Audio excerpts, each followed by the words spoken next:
अब बात कर रहे हैं कि कैसे गाजा में युद्ध विराम की शर्तों के उल्लंघन और वेस्ट बैंक पर कब्जे के लिए जिस तरीके से इजरायली संसद में विधेयक को मंजूरी दी गई, अब पूरी दुनिया में इसका विरोध शुरू हो गया। क्योंकि इजराइल ने जिस तरीके से ट्रंप के गाजा प्लान का पहला चरण पूरा होने के बाद और दूसरे चरण की शुरुआत होने से पहले ही वेस्ट बैंक को फिर से कब्जे की बात कही, उससे दुनिया भर में डोनाल्ड ट्रंप के दावे और वादे की हवा निकलती जा रही है। अब मिडिल ईस्ट के 57 मुस्लिम देशों से लेकर दुनिया के 192 देशों में इजराइल के खिलाफ विद्रोह का झंडा बुलंद हो गया है। ऐसे में डोनाल्ड ट्रंप ने फिर से इजराइल को चेतावनी दी है और वेस्ट बैंक को लेकर दुनिया को भरोसा दिलाने की कोशिश भी की है। क्या फिर से गाजा से आएगी ऐसी तस्वीर? क्या फिर से गाजा पर बरसेंगे इजराइल के बम? क्या बेकार होगी ट्रंप की मेहनत, ट्रंप का दावा? क्या टूट जाएगा इजराइल हमास का युद्ध विराम? क्योंकि इजराइल का एक प्लान हमास के साथ सीज फायर पर भारी पड़ सकता है।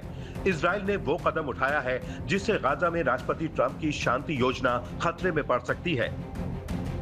इजरायली संसद नेसेट ने वेस्ट बैंक के कुछ हिस्सों को औपचारिक रूप से अपने नियंत्रण में लेने के लिए एक विधेयक को प्रारंभिक मंजूरी दे दी है।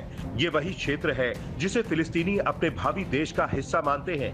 वोटिंग में विधेयक 25 बनाम 24 के अंतर से पास हुआ। अब इसे कानून बनाने के लिए तीसरे और अंतिम चरण में भी मंजूरी चाहिए।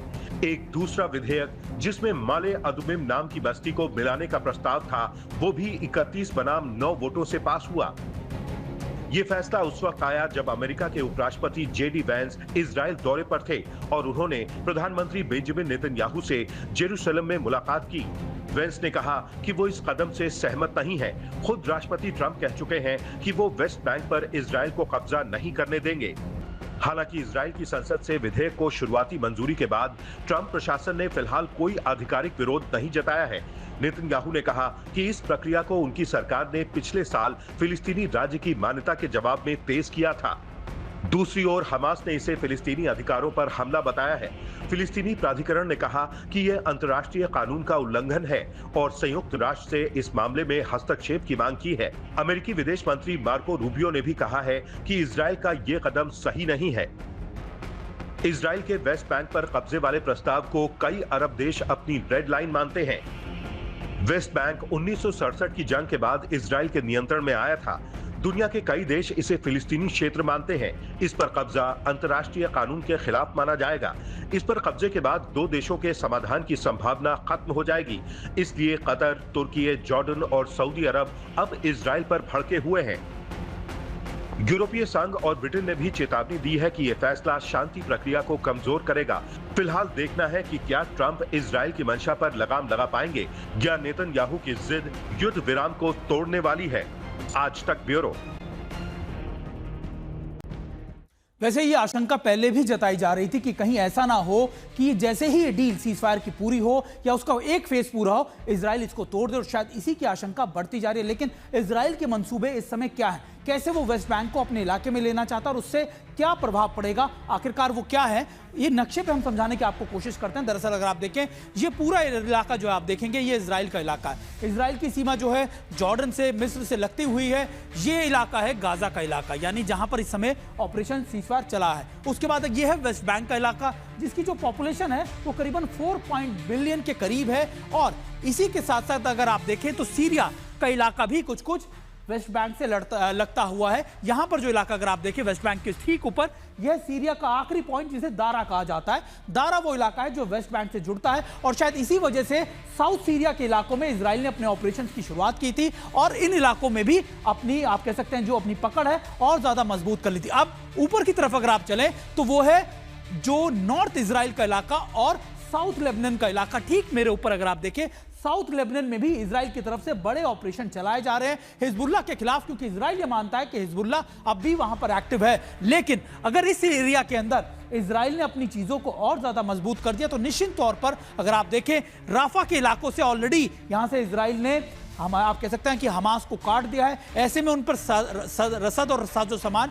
नहीं पहुंच पा रहा। अब अगर वेस्ट बैंक में भी इसी तरीके से काट दिया जाएगा तो फिर सीरिया के इलाकों में या फिर हिजबुल्लाह की तरफ से आने वाली मदद को या फिर वेस्ट बैंक या जॉर्डन की तरफ से आने वाली मददों को इजराइल रोक देगा। शायद इसी वजह से इजराइल की कोशिश यह है कि वेस्ट बैंक पर भी वो अपने कंट्रोल को और ज्यादा मजबूत करे। जब उसके होस्टेजेस आ जाएंगे तो फिर कोई लीवरेज नहीं रहेगा हमास के पास। और क्यों, यूं तो डोनाल्ड ट्रंप चाहते हैं कि ये कहीं ना कहीं सक्सेसफुल हो, मगर मुझे लगता नहीं ये पीस टॉक ये दो फायर होल्ड ऑन करेगा।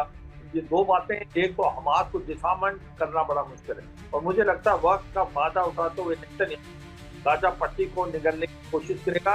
अगर गाजा पट्टी उसको मिल जाता है तो फिर उसकी डिफेंसिव कैपेबिलिटी बहुत बढ़ जाती है।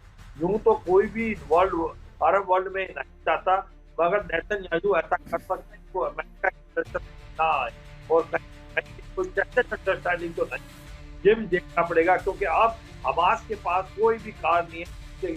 जितने भी प्रकार होते थे वो वापस आ गए, और क्या जो आपका अरब कंट्रीज है, मुस्लिम कंट्रीज है मिडिल ईस्ट में, कितना प्रेशर डाल पाएंगे वो वक्त ही बताएगा, मगर इसकी होने की पॉसिबिलिटी नजर आ रही है। मुझे लगता है ऐसा हो सकता है तुम्हें। बिल्कुल सर, हमारे साथ रविंद्र सचदेव भी है। रविंद्र सर, ये बात पहले आशंका जताई जा रही थी कि देखिए कुछ ना कुछ तो है जो इजराइल इस पूरे सीज फायर के अंदर जरूर कुछ ना कुछ, आप कह सकते हैं कि मैनिपुलेशन करेगा या फिर कहीं ना कहीं इसको वॉलेट जरूर करेगा अपने हित के हिसाब से।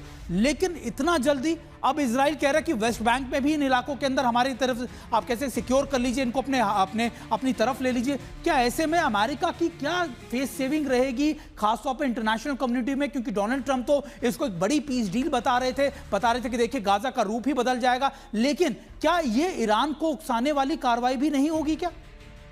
Thank you very much. देखिए, यस, इजराइल जो कर रहा है मामला सीरियस है। आप इसका एक अंदाजा इससे लगा सकते हैं कि अमेरिका के 4 टॉप ऑफिशियल्स इजराइल आए हैं पिछले 3-4 दिनों में, right? Steve Witkoff, Jared Kushner, JD Vance, Marco Rubio. ये बार बार इसलिए आ रहे हैं टू मेक श्योर कि इजराइल एंड खासकर ऑफ कोर्स नेतन्याहू ये जो सीज फायर है इससे डाइवर्ज ना कर जाए। इसीलिए अमेरिका इतना प्रयास कर रहा है, इतने सीनियर ऑफिशियल्स आ रहे हैं, मीटिंग्स हो रही हैं इत्यादि। इन्होंने कमांड कंट्रोल सेंटर भी आज एक जॉइंट बना रहे हैं, इनॉग्रेशन हुई है उसकी आज, राइट?